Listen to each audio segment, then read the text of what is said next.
My name is Sue Schmidt. Let me take this down.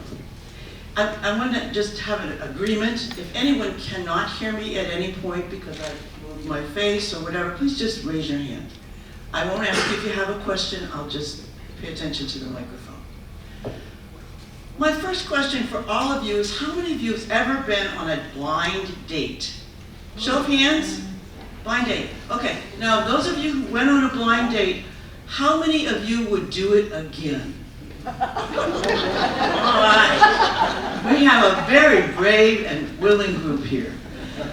The call for my blind date came on January 27th, the year 2000. I was 49 years old. Seems like forever ago. The caller was a new friend. Her name was Anita. And she said to me, "Sue, do you date?" And I said, "Well, thank you, Anita, but you're really not my type." She said, no. Steve and I, that was her boyfriend, we have a friend. His name is Marv. He's a young 60, and he's just looking for somebody to keep company with. You know, a companion, to go to the theater, have dinner on the weekends. He's been divorced for about 4 years. On Saturday night, we're going to the Lark. Some of you will remember the Lark. We're going to the Lark for dinner. Would you like to come with us? Now, I have to tell you that January 27th, the year 2000, was the 27th anniversary of my first marriage. So this call is coming in a very weird time. And I had dated a couple of times, but and please, gentlemen, do not be offended, but I really wasn't sure that I cared much for the whole category of men at that point. If you've ever been divorced, you might understand there's a little phase when you go through where you just kind of hate the whole laugh. But in any event, I wasn't doing anything on Saturday night, so I said, sure. Now, even though I didn't date much, I wasn't really thinking about dating, I did have a list of criteria, just in case I should ever start to think about dating again. And have you ever done that? I'm not going to do this, but I know what I want if I do. Okay, so I wanted him to be tall. I wanted him to have brown eyes because I prefer brown eyes. I, of course, wanted him to be smart and fun and witty and all of those things. I didn't mind if he had a couple of kids as long as they were out of the house. And if he was independently wealthy, that would be just another plus, right? When Saturday night came and I opened the door to my house, there was a very nice, smiling, blue-eyed, 5'9", balding man, and I knew it was a non-starter. But we went to dinner. He ordered frog legs. Now, if you've been to the Lark, you know they used to have those on the menu. Frog legs. And I'm thinking, oh, okay. I want to be a good date. So I asked, Marv, do you have children? Yes, 5. I went, who has 5 children anymore? It just kind of blurted out, and he said, Catholics. Dinner went along very nicely. When we left the restaurant, it was snowing, and I turned to him in the front seat and said, "You can take me home first, since it's snowing and all." Well, geographically, that actually made no sense. And it signaled to everyone in the car that I wasn't interested. And as I said before, I really wasn't interested. So I was surprised when he called on Wednesday and asked if I wanted to go to the theater with him on Saturday night. He had tickets to Theater Cedar Rapids. Would I like to go? And I'm thinking, I'm not doing anything on Saturday night. Sure. On Saturday night, we went to dinner before we went to the theater. I have absolutely no memory of it. I swear, I have no idea, and neither does he, where we went. But the play that he took me to was The Diary of Anne Frank. A nice, light little number for a first real date, right? I am worrying that I'm going to cry all over him. We make it to intermission, and I say, well, I'm going to go to the ladies' room. He said, fine, would you like a glass of wine? I'm gonna go down and get some wine. I said, sure, that'd be great. Well, you know, the ladies' room is always as long as intermission. You know, you can stand there forever. When I came out, in the hallway were 3 balding, white-haired guys, all about 5'9", and I'm not sure which one is the guy I came with. Thank goodness, he turned and he had a glass of wine in each hand, and so I followed him back to the seat. We continued to date once a week, Saturday nights, go to dinner, go to the theater, go to something. And after about 6 weeks, I really had quite a crush on him. I hadn't expected to have a crush on him, but I had a crush on him, and but there was one problem. He was a perfect gentleman. Always opened the doors, always put me first, never held my hand, never tried to put his arm around me, never tried to kiss me goodnight. And I'm thinking, oh my gosh, he really did just want a companion. Because we're having a great time together, and I'm thinking, what is wrong? So I called my brother, my younger brother Mark. Raise your voice a little louder. Okay, I called my brother Mark, and he had been recently single. I said, okay, this is the situation. I've been going out with this guy for almost 2 months, and you know, we have such a good time together. And I thought he liked me, but nothing is happening. And there was a big silence on the other end. And finally he says, well, maybe he doesn't like you like that. What do you mean he doesn't like me like that? You know, maybe he just, you know, he likes to do stuff with you, but he doesn't want to do that stuff. I said, thank you. I'm so happy that I called you. I feel so much better now.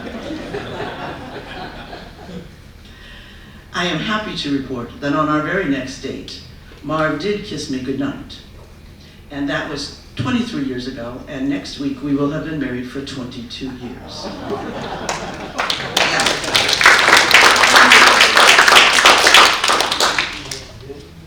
My last message, if there's a moral to this story. Sometimes in life you think you want one thing and something else presents itself, as you all know. And it's very possible that that man sitting across the table from you, chewing on a frog's leg, could turn out to be Prince Charming. He is mine. Thank you.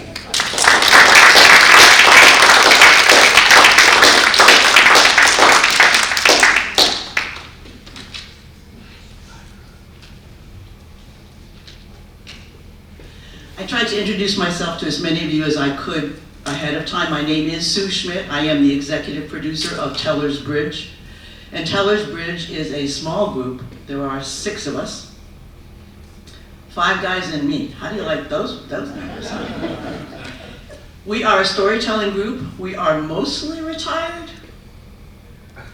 4 out of 6 are retired. 2 are still struggling away at the old grind.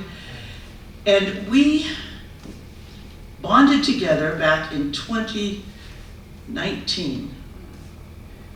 And we got together at a Toastmasters conference, actually. We are all Toastmasters. We got together at the conference, and as you will sometimes when you're at a conference or some sort of meeting of an organization, you begin to start talking especially after a couple of drinks, of all the things that you wish the organization would do better, or would do differently, or would do that would serve you better. And so we all started talking about how we would like to be telling stories. And one thing led to another, and in October of 2019, we had our first storytelling show. It was 7 storytellers from the area, Iowa City, Cedar Rapids, and we were at Studio 13. Now, if you're familiar, Studio 13 is a gay bar downtown. When I called Jason Zeman, the owner of the yacht club, I asked him about doing a show in his bar, and he showed me the downstairs. I didn't think it would work, so then he showed me the Studio 13, the gay club. And that night, the night of the show, I did not tell a story, but I did collect tickets. And I'm sitting outside of the Studio 13 on a vinyl bar stool with a ripped seat at 67, thinking, if you'd have told me I would ever in a million years be sitting outside of a gay bar collecting money when I was 67, I would have never have believed you. It was great fun, and we wanted to do it again, but we all know what happened later, which was COVID. So we tried a couple of times, and then soon we just knew we couldn't do that. So we switched to doing online things. But within the last year, we've been to the James 3 times, we've been to the Giving Tree in Marion, we've had a gig at the Englert Lounge, and next month on June 20th, we will be at the Sanctuary Pub in the Red Room. If you've ever been in there, it's the room off to the left. Pizza's great, by the way. So, we take a theme and we publicize it. We perform stories ourselves, but we also invite anyone else in the audience who has a story who would like to come up and tell a 5 to 7 to 10 minute story, that they are more than welcome to do that. And so one of the things that we're hoping by being here, because I do suspect there are some stories in this room, is that you will consider, perhaps, becoming a storyteller and coming to one of our events and telling a story. But in the meantime, this was great fun for me. As I mentioned to some of you, I was the director of post-acute care at Methwood Community in Cedar Rapids. So talking to a mature group is kind of like a flashback for me. It's like, kind of like a coming home. So, having said that, our next storyteller is Mr. Gary Whitehill. And I believe he has some stories about, he comes from Shenandoah. And he's also, forgive me, I mentioned this, my husband's was a veterinarian, so he was an Iowa State guy. Please don't hold that against, and don't hold it against Gary because he is one too. Please welcome Gary Whitehill with The Farm. I've got to start out just by saying I retired 6 years ago from Shive Hattery, who was the architects and engineers for this facility. So I'm looking around, looking at all the details and everything, and making sure that everything was put together right. I think they were. But, as Sue said, I grew up in a small southwest Iowa town, about 5,000 people. It wasn't the end of the world, but you could see it from there. Now, my dad, however, he grew up on a farm south of town.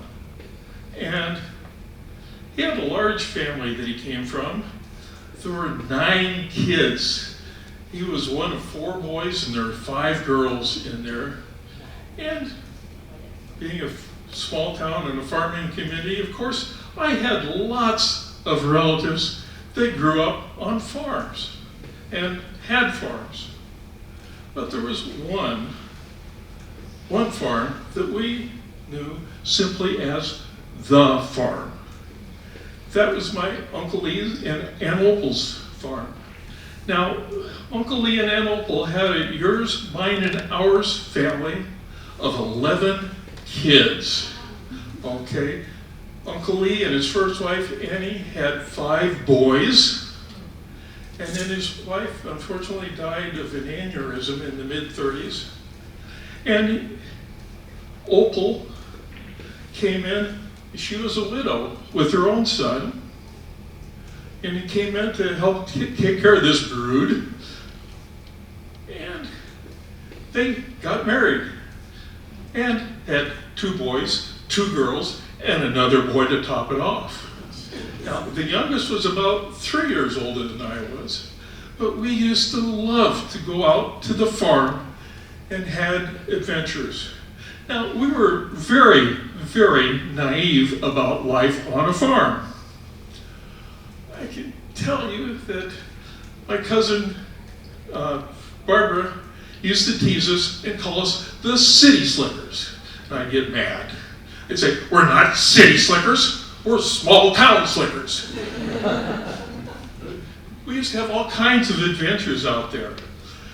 down at the bottom of the hill, there was a river, and we'd walk down underneath the bridge and to the river. Well, it wasn't really a river, it was more like a stream, well, a dry creek. But to a small kid, it felt like I was Huck Finn on the Mississippi.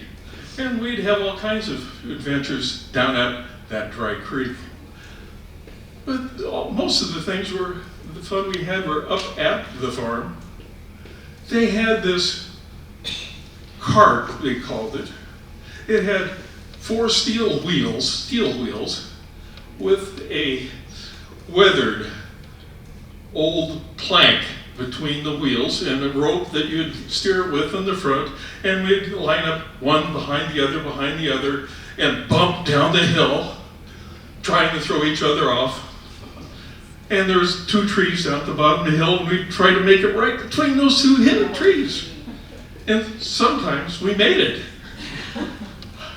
Nobody really got hurt, except for maybe a few splinters from that old log that we were riding on. But we had a great time doing that. Now, I do remember the time that my oldest brother, John, brought a girlfriend out. And we're bouncing down the hill on that cart, and she bounced off, split her shorts wide open. We thought it was hilarious. She was mortified. For some reason or other, about a week later, she broke up with him. I can't figure it out. But we used to go out to the farm, and Uncle Lee milked about 5 cows out there, and we'd go out there and watch him milk them all by hand. Every once in a while, he'd do a squirt to the side to feed the cats and everything. But the barn was huge, and it was surrounded on 3 sides by a loft. And it's mostly open in the middle if it wasn't filled with hay. And we were out there one day, and there was ropes hanging right down the middle of that. And we used to love to get on one side and swing over to the other side of the loft. Oh, that was great fun. Well, there was this one time that my oldest brother, John, and I got this great idea. We were going to play Tarzan. He'd get on one side of the barn, I'd get on the other side of the barn. He'd grab his rope way up high, I'd grab mine way down low, and we'd swing towards each other, and then switch ropes right in the middle, and go on to the other side. Now, Ben's here saying, that would never work. Well, we were kids, we didn't know. And so I got on the one side, grabbed mine way down low. My brother John got on the other side, grabbed his as high as he could on his tiptoes, and we jumped off and swung towards each other.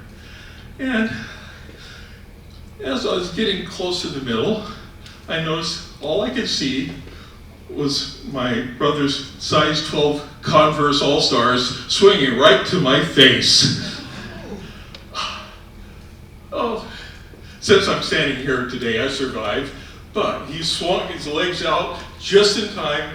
We kind of grabbed each other's ropes, stood there in shame in the middle of the room, slowly lowered ourselves down to the barn floor, to the hilarious laughter of my cousins and my brother and my sister. Just thought this was the most funniest thing they'd ever seen in their lives. We just kind of slurped off in shame, trying not to embarrass ourselves further. That's some of the memories that we share whenever we have a family reunion these days. Share stories on the farm. One I forgot. My older brother John and cousin Bob were out one weekend shooting tin cans off a fence post with a .22. And my brother John, when he got back into town, got a phone call from Bob and said, "Don't come out to the farm for a while." Why? "We shot Dad's sow." Oh.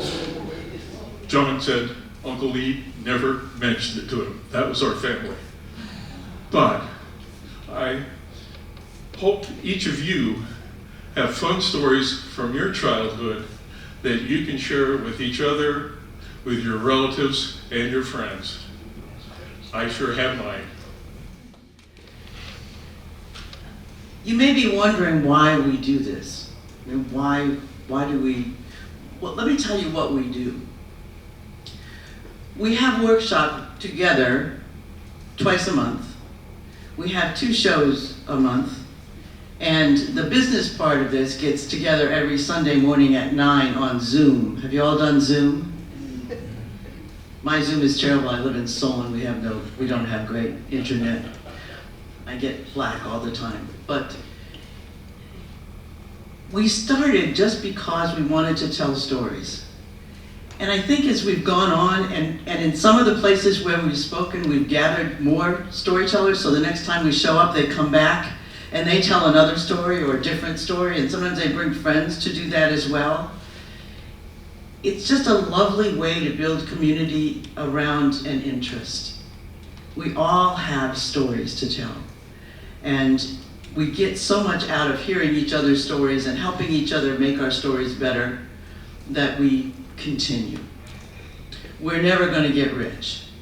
That was never the idea. The idea was to tell stories, and eventually, if we actually do make enough money, we might become a nonprofit, but we have to have some money to do that first. Okay, my next storyteller is Ben Traxel. And just to give you a little bit of a heads up, he's kind of a troublemaker. He looks very innocent, doesn't he? He has this lovely white hair, but yeah, he's not. Trust me. Here's Ben. Are you telling the Super Soaker story? Yes. All right, here comes the story about Super Soakers. You remember those, right? I always just yell because I've got kids, and yelling usually works. They usually stop in their tracks, just like that. This is a story that happened to me about almost 30 years ago now, right when Super Soakers came out. I didn't know what they were. I was sitting in my cubicle where I work. Some call it an office. It was just a cubicle down here at Pearson, NCS really. And a coworker stuck her head over the cubicle and said, "Hey, have you seen the new Super Soakers?" And I says, "The what?" "The Super Soakers." Now, she and I were great friends. We've each got 3 kids, and they're always getting in squirt gun fights and things like that all summer long. And she said, "They're great. They can squirt about 300 feet, and they'll shoot about 500 gallons of water in half a second, and you'll be the envy of any small town fire department if you have one of these." I said, "Where do we get them?" She said, "Toys R Us." The very next Saturday we could, 8:30 in the morning, we were in the Toys R Us parking lot, getting out, walking into the store at Toys R Us up in Cedar Rapids. Iowa City didn't have one. We walked in, there were 3 on the shelf. We grabbed them, went around to the counter, threw them on the counter. They were $25 a piece for a squirt gun, but these things were huge. They held several gallons of water, and they were big, and they had pump action. We laid them on the thing, started to pay for them. We hear this voice from on high saying, "You can only buy 1 at a time." We looked up, and there's this Danny DeVito character. You guys remember Danny DeVito on Taxi? Short little guy, way up high, looking over his domain. "You can only buy 1 at a time." And my friend, who was a really protected mother, didn't like to be interfered with when she was getting something for her kids. And we had visions of getting 6 of these so all 6 of our kids together could just shoot at each other all afternoon long. And she said, "You mean you're going to make us leave the store and come back and get 1 each trip? If that's what you want to do, ma'am, that's okay." Okay, so we put the spare squirt gun back. We each took 1 out of the store, went to our car, opened the door, threw it in the back seat, locked the car, because we now had $50 worth of squirt gun in our car. We said, So we went back in, went to the shelf, it was empty. We went around to the counter, and when we just started to ask the clerk what it was, what the deal was, and to go get some in the back, we hear this voice from on high. You can only buy one every 24 hours. And now my friend was hot. You don't get between a mother and her kids when she wants something for her kids. She said to me, you're changing the rules on us? I'm afraid so. We've got to save some for our other customers. We looked around. We were the only ones in the store. This didn't help. We walked around. Pretty soon we saw these guys come in the store. 2 kids, one tall, one short. They seem to always come in pairs like that. Have you ever noticed? They were walking along. She said, follow me. And so she followed these kids down an aisle. She goes, hey, you guys want to make some money? They looked at her and said, sure. And they were really nice kids. And she explained the situation to them, how we needed to have enough squirt guns to go around because you've got to maintain the balance of power. If the balance of power gets out of whack in a family, it totally destroys their détente. There's no détente anymore in a family. If one side has firepower superiority over another. She went into this whole big thing, and they understood perfectly. And they said, what do we got to do? And so, here, we gave them money. Here's $60. You guys can keep the change if you buy us two more super sodas. They said, sure. So we gave them the money. 2 strangers, 2 totally strange kids, went back out in the parking lot to our car and waited. I said, we were wondering, well, do you think we'll ever see our money again? She said, yeah, or I'll kill him. Wasn't very long, we see these 2 guys coming out, each carrying a squirt gun. They say, here you are, thanks a lot. And they started to give us the change. She says, no, you guys keep it. You earned it. So we opened the car door, threw the 2 more squirt guns in. We now had $100 worth of squirt guns sitting in the back seat. Think about that. Now we're wondering who the foolish ones are. It was us, but that's okay. We said, God, what are we going to do now? And we looked around, and pretty soon, just then actually, we saw 2 more kids come walking, only this time the tall one was on the left and the short one was on the right. They came walking up to us, and they're a little bit skinnier. They're jumpier. They're more edgy or something. They're more hyper. And one kid's chewing gum and going like this all the time, and the other guy's just kind of looking at his little friend, the tall guy was. And she explained the situation to him again, said, hey, we need these squirt guns. We've got 2 squirt guns apiece for our kids, and we can't leave anybody out. They said, okay, sure, we'll help you out. Gave them the money, and we waited at the car. They went in. We waited just a little while. It wasn't very long. They came walking back out, but they weren't carrying squirt guns. We go, oh, I wonder what happened. And just then we see a short little fat guy come walking out right behind him. And his head is just beet red, and he's steaming, and he's yelling something, and you can see veins sticking out on his neck. He's so mad, and he's screaming, and he's just apoplectic, and he's yelling stuff about police and property and all this stuff. Get off my property. When he finally got close to us, he looked at us and said, he was just furious. He said, if you guys don't stop it, I don't know what I'm going to do. He said, I don't want you sending people into my store asking them to buy anything ever again. And we go, what? I mean, you don't want us sending people into your store to buy things ever again.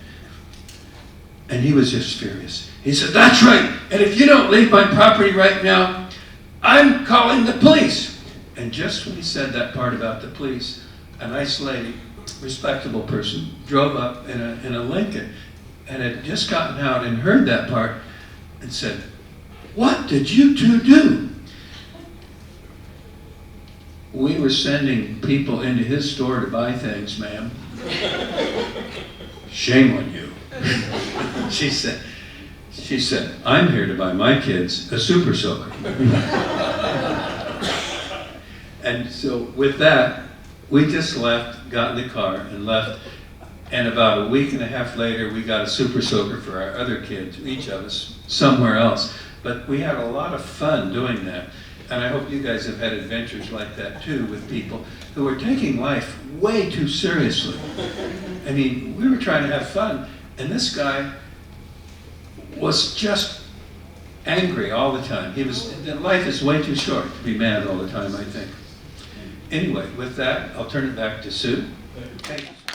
We have just one more story for you, and I'm wondering if you have any questions for us. Anything that I haven't covered that you might have questions about? I don't know my own strength. All right. Put this one in here. See if I can't keep it in the right spot. Ben. Should we ask them if they want to? Oh yes, please. So, We do have a paper on a clipboard here if you want to put your name and email address on it. If you're interested in hearing where we're playing, what we're doing, please go ahead and do that. I will add you to our email list. As I said, our next show is in Iowa City at the Sanctuary Pub on the 20th of June. It's at 7 p.m. Okay. The name of this particular story is I Met Jesus on a Bicycle.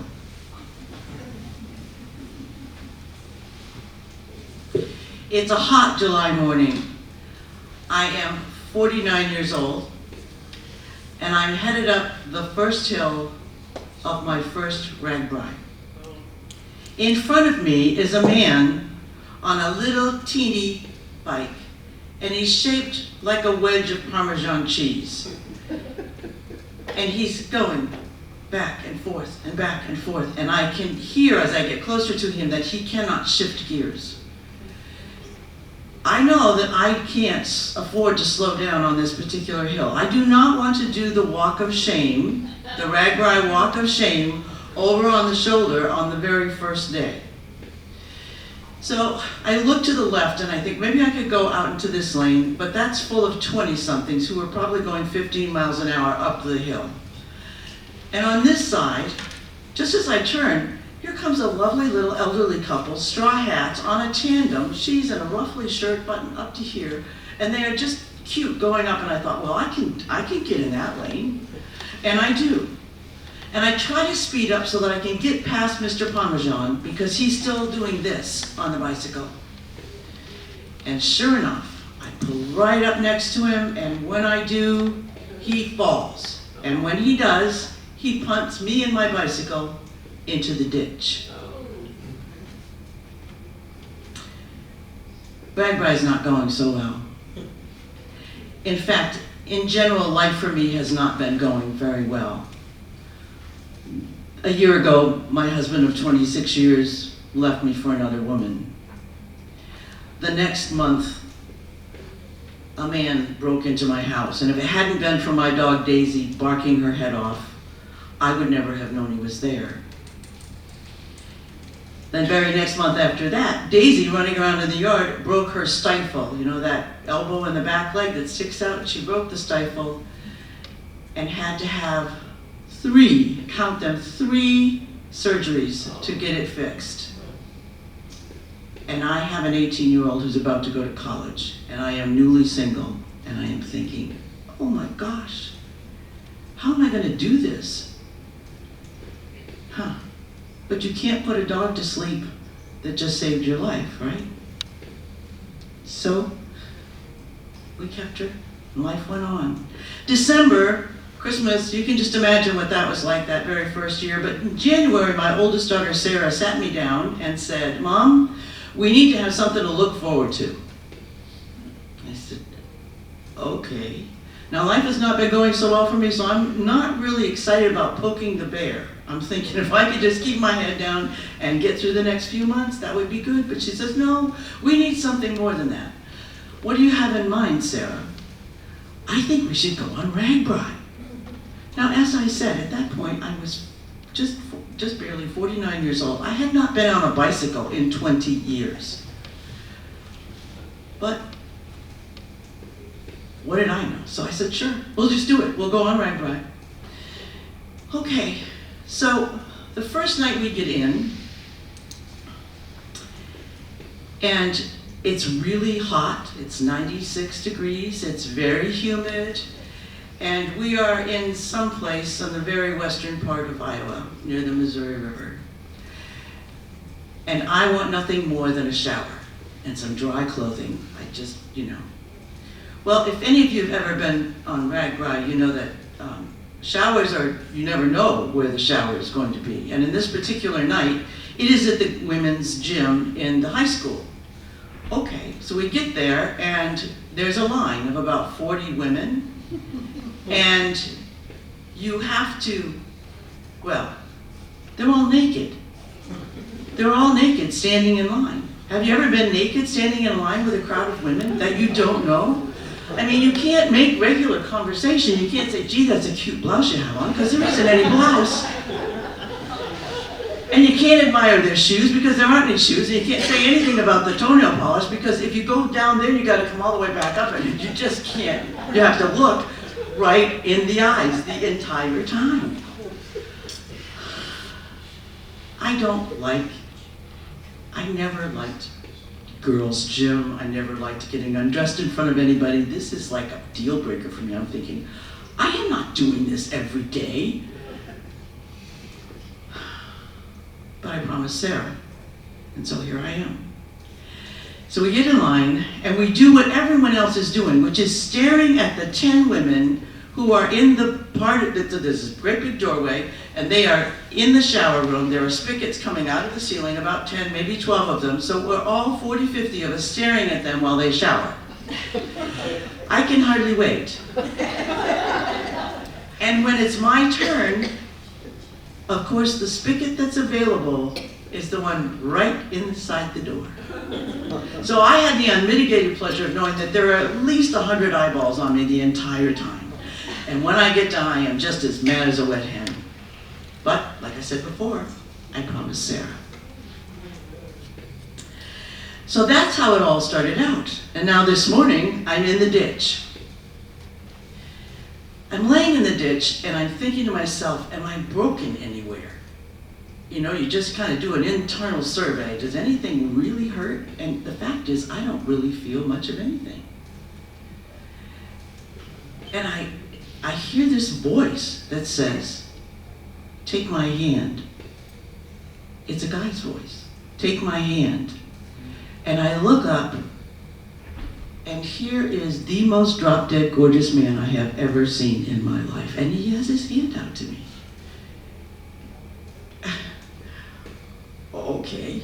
So I take his hand, and he pulls me and my bicycle out of the ditch. But just before that, my thought was, I'm dead. I must be dead. This is Jesus himself come down to save me and take me up to heaven because I died in the ditch. That's why I don't feel anything. But no, he was a real man, and he picked me up and put me on the road. And I went to grab my bike because at that point I'm embarrassed. I'm embarrassed about the whole thing. Mr. Parmesan's over here. He's got 50 people around him wondering if he's okay. And I want none of that. So I'm trying to get my bicycle. I reach out to grab it from him, and he said, wait just a minute. Let me check it and make sure it's all right. So he flips it over, and he does a bunch of stuff to it. And I am just like, oh, I just want to go. I just want to get out of here. And he holds the bike out to me, and he looks me in the eye, and he says, you're going to be fine. You're going to be fine. And I thank him for fixing my bike. And I get back on it, and I start up the hill, and it's easier. The hill is easier now. And I think,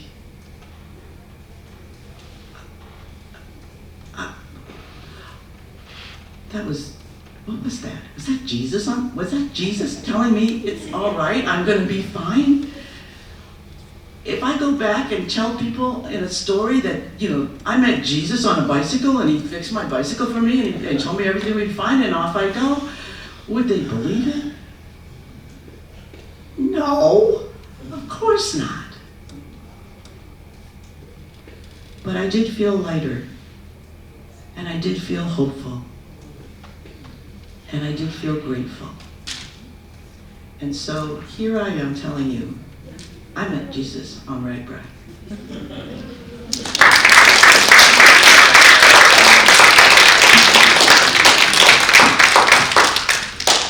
So thank you very much for coming. I do hope that at some point you will come and see us at the Sanctuary Pub, or maybe in the fall we may be back at the Inglet in the lounge. All of those things are ongoing. We are looking for people with stories. They do not necessarily have to be personal stories. We have told stories about historical figures. We've told stories about tall tales, crazy stories where people do impossible things, fly with pumpkins and all that sort of stuff. So it doesn't have to be a personal story, but if you have a personal story, that's great. Sometimes those are the easiest ones to tell. And so if you do have any interest at all, please put your name on our email list. And thank you so much for letting us come. It was great to be here with you, a wonderful audience, and this really was fun. And I think we're done, unless you have some questions for me. It was wonderful. Oh, thank you. Thank you. I'm glad you enjoyed it. Okay. Yes. Could you talk about the process of developing the stories that you told? Sure. I'm sure that's not the way you told it the first time. So what went through your rehearsal and practice and thinking as you developed that story? Okay. The workshop that we have that we do on Zoom together prior to, we all bring whatever story idea we have in whatever shape it's in. And the idea with the group is to create a safe space to talk about what you're thinking about, and to get some help on how to structure things. Because sometimes you know what you want to say and you know what the important piece is, but you're not always sure how to get there. And you also have to take into consideration your audience and making sure that you keep them engaged. So those are the kinds of things that we talk about. So what we do very often is have a run through. The first time we run through a story, this is what I'm thinking about, this is how I think it comes together, and then we will give feedback. We will say, I think you ought to put this in there, or maybe you need to stop at this point, it needs to be shorter, it needs to be longer. Whatever we do is kind of a group process, and the person usually who's told the story just makes lots of notes, and we also record all of our workshops, so that later on when I sit down to write the story, I can go back and look at the video so I can hear what it was that they said to me again. And then we reshape it, and then we provide it again on the next one. We do 2 workshops a month, and we have a theme for our story. So for example, the one that we're doing one in Parlor City next week, and that is mothers. We did that already at the Inglet Lounge, and that was harder than you might think. It was really interesting. It was surprising. So we decided now we're going to keep it a little more general. Next month is heroes. So next month we'll be talking about anybody who happened to be a hero or an experience with a hero. In July we're doing lessons. So it'll just be lessons. Whatever in life taught you something, you can come and tell a story about it. And that fits just about everything. So that's kind of the process for us. And we utilize each other. Sometimes if we feel like we need some extra rehearsal before the show, then we may reach out to one of the other members of the group. There are right now the 6 of us and probably 3 other people that generally come and tell stories. And then almost every time now we have a couple of people who stand up from the audience and tell a story. And that's always great fun because you never know what you're going to get. And they've been really fascinating stories. You get a t-shirt. Oh yes, I forgot about the t-shirts. How could I forget the merch? I don't know. All right, so Gary, would you stand up please? He's got a long sleeve shirt underneath this, but that's our logo, TellersBridge.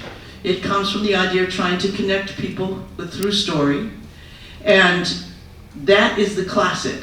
We also have another one which is blue and yellow, and that we put together for the folks in Ukraine. It has a quote from President Zelensky on the back, and we send the profit to the International Red Cross for Ukraine. But if you come and tell a story, the first time you come and tell a story, you get a t-shirt for free, the black one. And yeah, and then Ben can stand up and show his better half. yeah. Ben has when we first started this, I gave everyone at Christmas this particular shirt. Let's see, how do I say this? The guys, there are 5 of them, and they have they're all older, and they have a tendency to chat about their bodies.